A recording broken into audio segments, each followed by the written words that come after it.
Oh.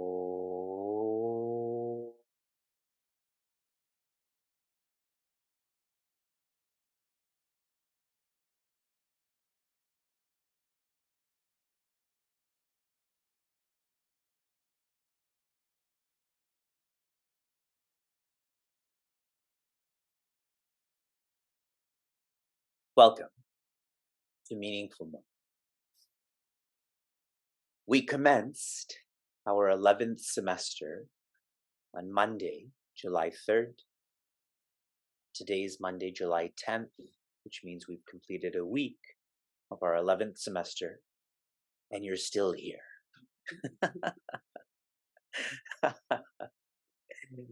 Throughout our maps, there's a notion that we have 1 week to live.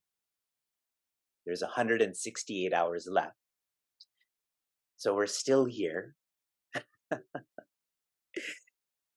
Srimad Bhagavatam teaches the art of dying. This whole grand map teaches us how to die gracefully. When one learns how to die, then one is ready for Srimad Bhagavad Gita, which teaches the art of living. And this is what we're immersed in.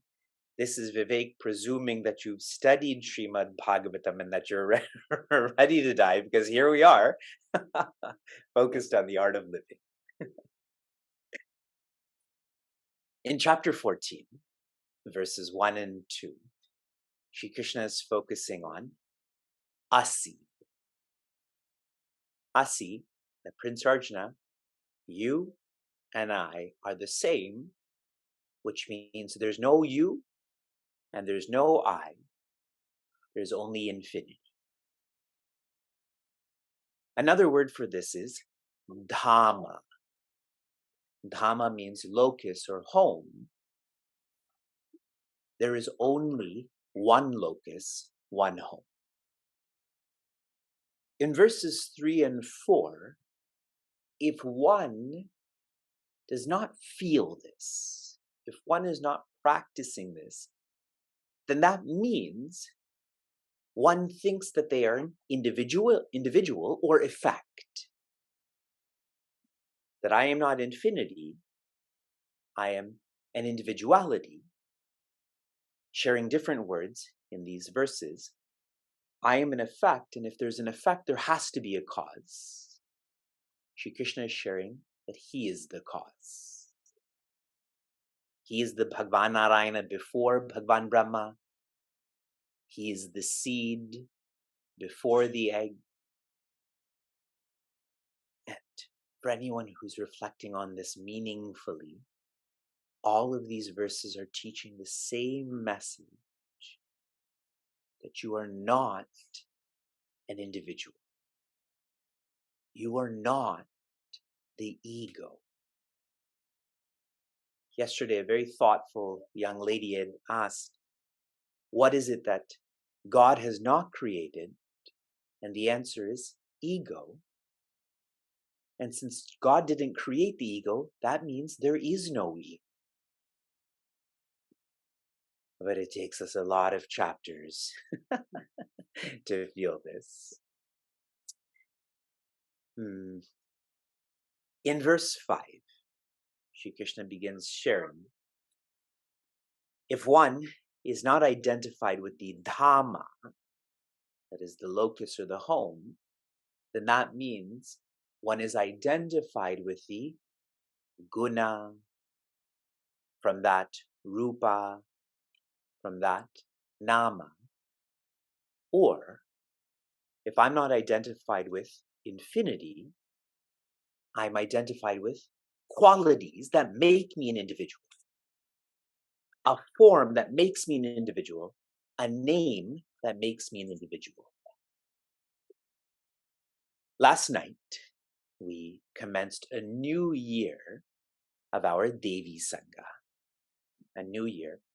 We had around 60 Devis who had joined us. And one of the Devis who had joined us had asked, why is it that in our culture, we have so many names and forms and qualities of the infinite. You have divinity as Bhagavati Parvati, you have divinity as Bhagavan Shiva. Why? And I had explained, because we have infinite or a great deal of combinations of gunas, and so we're all inspired in different ways. Based on my combination of gunas, I may be attracted to Bhagavati Parvati. Based on your combination of gunas, you may be inspired by Bhagavan Shiva. This is why in our culture we have such a diversity of divinity, so that we can personalize this relationship. In our Devi Sangha yesterday, I was teaching about Andal, Devi Andal. And if I ask all of you about her, you'll talk about her hair and her parent.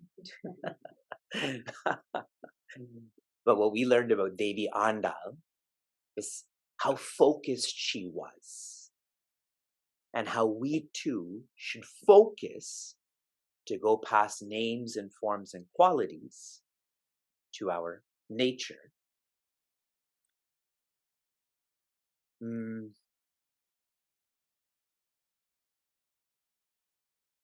When one starts to understand their gunas more, one starts to realize the importance of sattva. That started in verse 6. In verse 6, Sri Krishna describes what sattva is. And many of you have already oriented yourself towards this. I'm going to give you more of an orientation. To get to sattva, one has to start with satsanga. Satsanga in English is the feeling of inclusivity.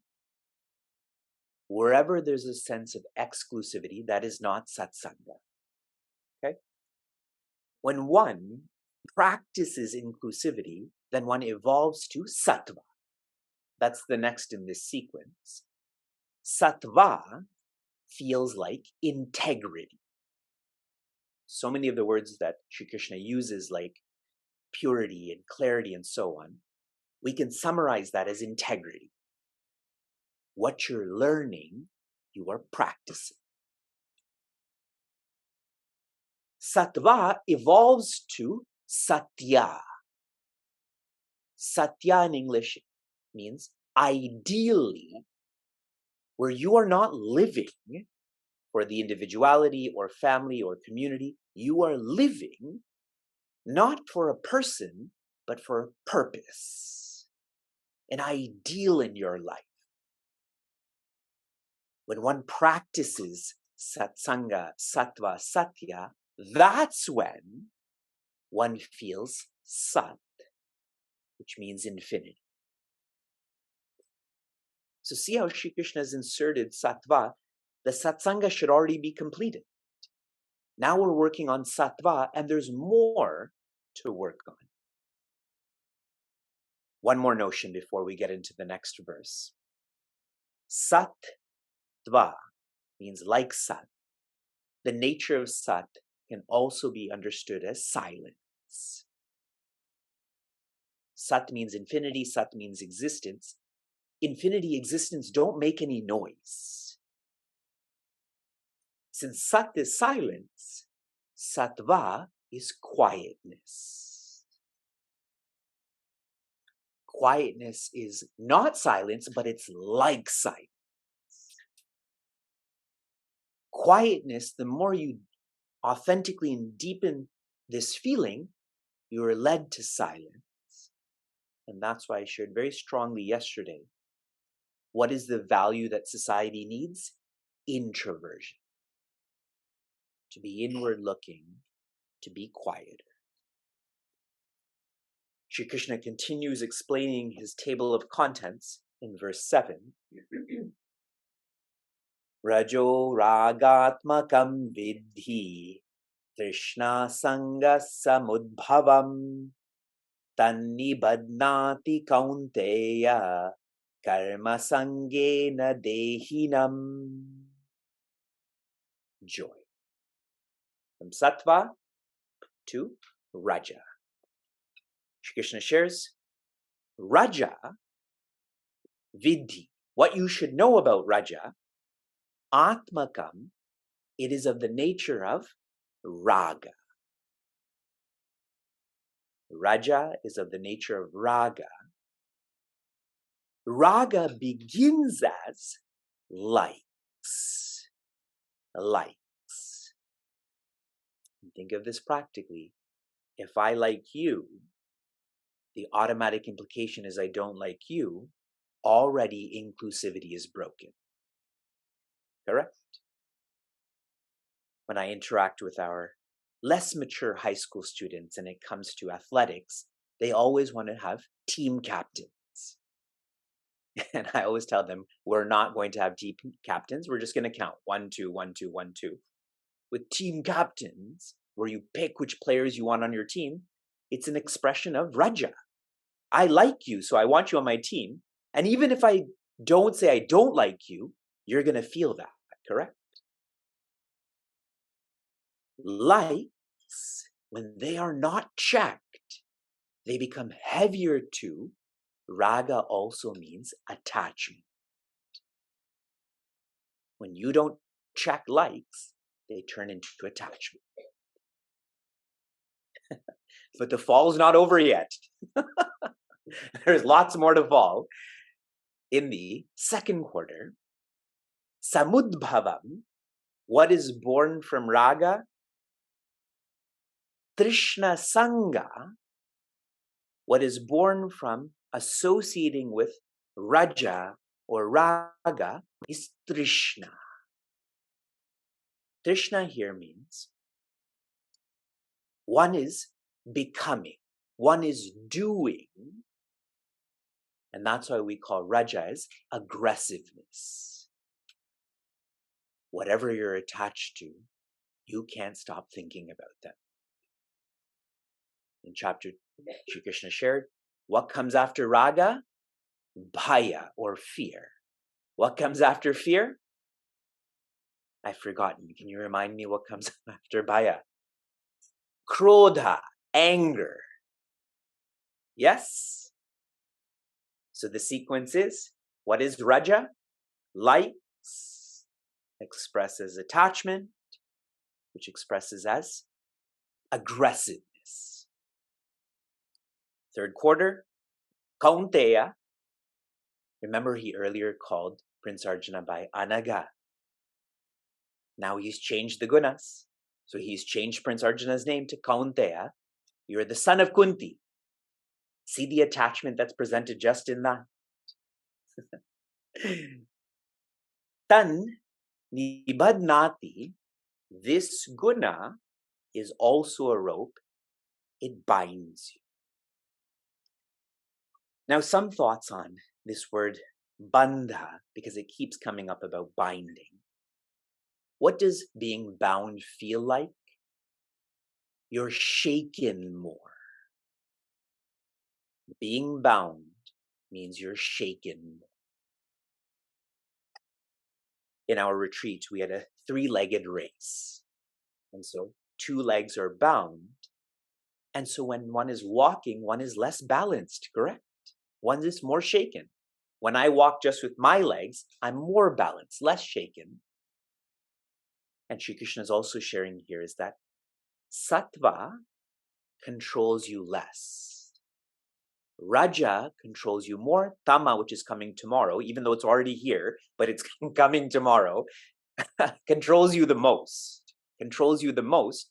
The more controlled you are, the more vulnerable you are to being shaken. That's what binding is. And the fourth quarter, dehinam, that is the one who thinks they're the body, karma sangena, they get associated with karma. Associated with karma. In the previous verse, sattva is jnana sangena. Here, raja is karma sangena. Tama, sleep sangena. Jnana is about being, whereas karma is about becoming. There's a difference here. Jnana is about resting, and raja is about restlessness. So really think about who you are. Are you one who's able to be, or you're always becoming? Are you one who's able to rest, or are you one who is restless? If I were to ask all of you, who are you? For sure you're going to say you're sattvic. But if you're restless, you can say you're enlightened, but you are rajasic. See how practical this is? We have so many types of personality tests, right? Like a disc personality and so on. This is the original personality test. From inspiration to application, your application yesterday was to chart out these three gunas, and Shri Krishna keeps on explaining. This is why I wanted us to start this chapter on Vyasa Purnima. Vyasa is the one who explains. You'll see so much explaining happening in this chapter. My observation here is, the more you know who you are, the more you know who you can be. The more I know that I'm Rajasic, the more I will work hard and smart to not be Rajasic. But if you don't know who you are, our egotistical notion is that we're all Sattvic. Your application for this morning. Yesterday, someone had given me a check for $1,008. And that number, you know those dollar signs that come on people's eyeballs sometimes? My iris is turned into that. But it made me realize that today is our 1,008th morning together. That's what it made me realize. So your application is, what have you done for 1,008 days or times intentionally?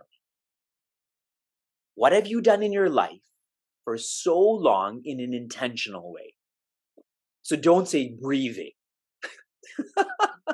You're doing that, but I don't think you're doing that intentionally. What have you done in such a steady way intentionally? Shanti, shanti, shanti. Be joy.